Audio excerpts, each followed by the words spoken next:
Good morning, friends. Today I want to talk to you guys about self-control, more specifically emotional self-control. This is going to be like a 4-part series. But self-control comes with, especially when it comes to your emotions, it can be summed up like this, okay? Everything you do comes from your heart, from how you feel, your value system, your beliefs about yourself and other people. It should be filtered through your head. What you think, and usually you see this in how you do. What you think about those things, the logical conclusions you come from your feelings. I feel this way about X person. Why? Because I see this in the media. I watch this on social media. I see this in my regular life. This is why I think this about this specific person or this specific situation. And lastly, they should be considered before doing with your body. Okay? Still a little mental thing, but when you start putting stuff into action, you usually can't take it back. Once you say something crazy, you can't take it back. Once you do something physically, you can't take it back. You can't go back in time. You already did it already. I already made this video. I can delete this video, but I can't go back in time and reverse whatever I'm doing in the video because I already did it. Okay? Then we're talking about emotional control. Here are a couple signs that you are not in emotional control. And this applies to me as well. I'm going to give you some examples. Okay? Number one, I got my notebook. Number one, you don't know what you're feeling. How do you not know what you're feeling? If your only way to describe the way you feel is that you got your heart ripped out and you got kicked in the balls, and you need to get a dictionary, you need to read the dictionary, and you need to write down the actual emotional spectrum of feelings. You need to understand what anxiety means, depression means, being depressed. What does that mean? If you think there's not a difference, get a dictionary. Okay? Secondly, outburst over small, unimportant stuff. Okay? Crying for no reason. Road rage. When you're on the game, do you try to break your controller? Do you throw your controller across the room? That's a problem. That shows a lack of emotional control. Do you hold grudges? Hey, look, this one I struggled with. I remember a while back, this has happened when I was in middle school. One of my friends told the girl I liked that I liked her, and I just held a grudge against him. For no reason at all. I don't even remember the reason.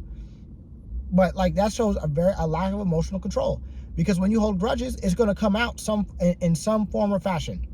Whether it's through anger or sadness or whatever situation it is, it's going to come out.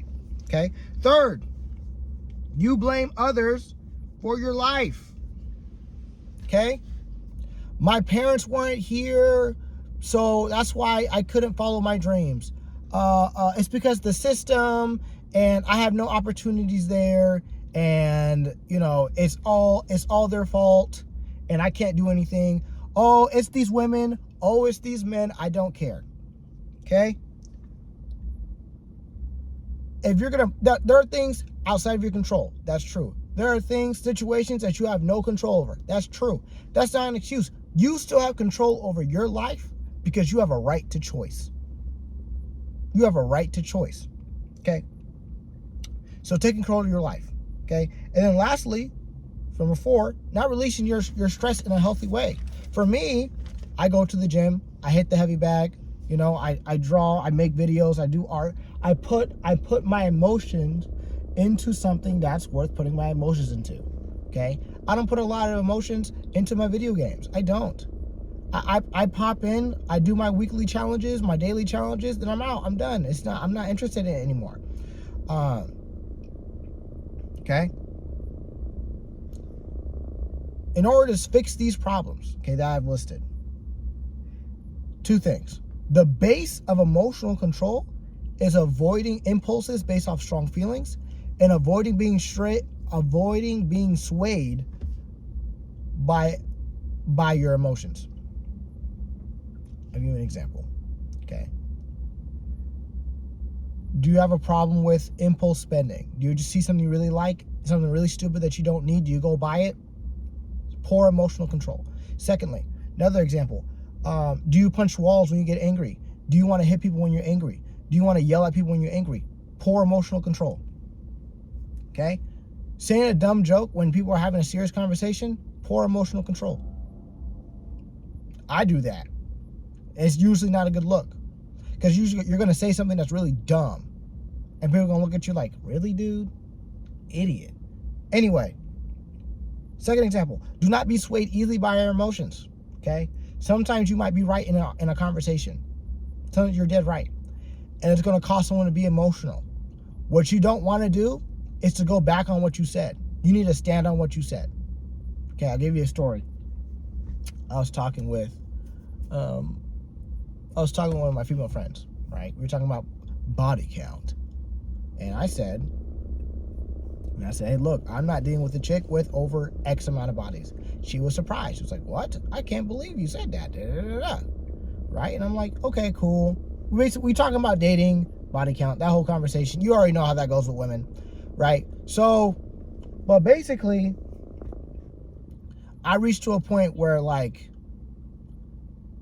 I feel kind of bad for saying the stuff that I'm saying. So, essentially what I do is I go back on what I said. I said, hey, look, as much as I say I don't want a girl with over X body count, a girl who behaves like this, and this.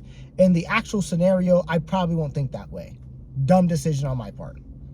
I should have stood on what I said because that's what I believe. That's what I believe. I should not have cared about whether or not the word was going to spread about what I think. Because, women talk. What I think, how women are going to, what is she going to think? I shouldn't be concerned about any of that stuff. Perception matters. But look, listen, if that's what you believe, that's what I believe. And, authentic behavior leads to authentic growth. If that's what you choose. Okay. The best way to know if you have emotional control is if you can watch what you say. Very basic, very easy, very simple. Easy, I already said easy. I meant simple. Yeah. But it's very, very simple. Controlling your tongue, watching your outbursts, watching what you say. Very easy. Holding your tongue. You're pissed off, you want to cuss? Hold it. Hold it there. Don't say nothing. Watch what you say. Regulate what you say. Okay? On this channel, we're not just about the problems. We have solutions as well. If you lack emotional control, here are some solutions that you can do. 1, identify the problem. Identify the problem through self-reflection. You need to learn to have self-awareness. How do you do that? Look at the situations that you felt really emotional about and really analyze why. Ask yourself your why 5 times. Why do you feel this way? Why did you feel that way? Why did you feel that way? Why did you feel that way? Why did you feel that way? Usually by like the 3rd why, you either have your answer or you just don't actually know. And that's okay. But what matters is that you did the self-reflection, you practice the self-reflection, you understand your internal warfare in yourself, and because you understand that battle, you can move forward. Okay? Second note is that you should really consider whether or not what you're feeling, is it necessary? Is it gonna hurt the relationship that I have with myself or have with somebody else? And if it's not necessary, you probably just want to throw it off yourself. Okay? You want to cook your feelings. Okay? You gotta add the ingredients. You want to know how it's made. You want to know why it's made. And the thing about feelings is that if you focus on the smells and the hearing of the sizzle, you're gonna forget your cooking stuff, and you're gonna burn what you're gonna eat. But you gotta eat it now because you made it. It's okay to feel, but it is not okay to be overtaken or distracted by your feelings. And that just takes practice. Okay? Secondly, name your feelings. Okay? I already said this before. Read your dictionary, write it down, define the terms. You mainly do this for clarity in the identification of things, okay? You don't know what you're dealing with. Imagine seeing a bear for the first time. You've never seen it before.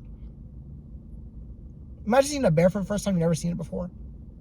You're sitting there being like, oh, I wonder what this thing does. It tries to eat you. Imagine being the first person to see a bear and try to explain to other people what a bear is, but no one knows what a bear is. So then they think you're lying or it's not that big of a deal until a bear shows up. Similarly, with your feelings, if you don't know and you try to tell me what you're feeling, they can't help you because they don't know what you're feeling. Okay? Some of y'all lack this level of self-awareness. Hold on one second. I'm going to have to pause. This person opened the door. All right, but anyway, the whole point is you need to identify your problems so you can figure out how to deal with it. Do you need the bear spray? Do you need to talk to other people? And this goes into the third solution, okay? Get a group of people to talk to. Most of y'all probably need a therapist, mainly because I am assuming that you guys lack social skills and discernment to find good people that you can express yourself with. I already have that. I have a church group. I talk to them about it. I trust them. We have a system. I don't have a therapist because I don't think I need it. I think I'm self-aware enough, and I never really thought of it to be to have point to it. And then lastly, last thing before I get going, meditation and journaling. Okay. Journaling is the progress picture of your mind. You need to write down your feelings. Write down what you felt, how you felt. Matter of fact, you won't even understand how important that is until you're on like day 15. You look back at day 1, you're like, oh, dang, I did feel that way. What the heck was I thinking? What the heck was I saying? Right? You need to have a physical way to self-analyze yourself. Okay? This kind of goes back to the first point, but the reason why you journal, the reason why you meditate, because you're going to forget 2 months ago about how you felt about a certain situation, but your heart won't, and your mind won't, and your body won't. You'll react a certain type of way, that didn't just happen to you just because. It didn't just show up one day. No, it was built over time, just like how your emotional control is going to be built over time. Okay? And always remember to be vigilant. Always remember to be vigilant. How do you feel? Why do you feel it? I should do some self-analysis. Is what I'm feeling necessary? I already went over these things, but the whole point is that when it comes to emotional control, you cannot be overtaken by your feelings. You don't want to avoid your feelings, and you want to identify your feelings so you understand who you are and what you do. That's all I had today. I'll see y'all later. Adios.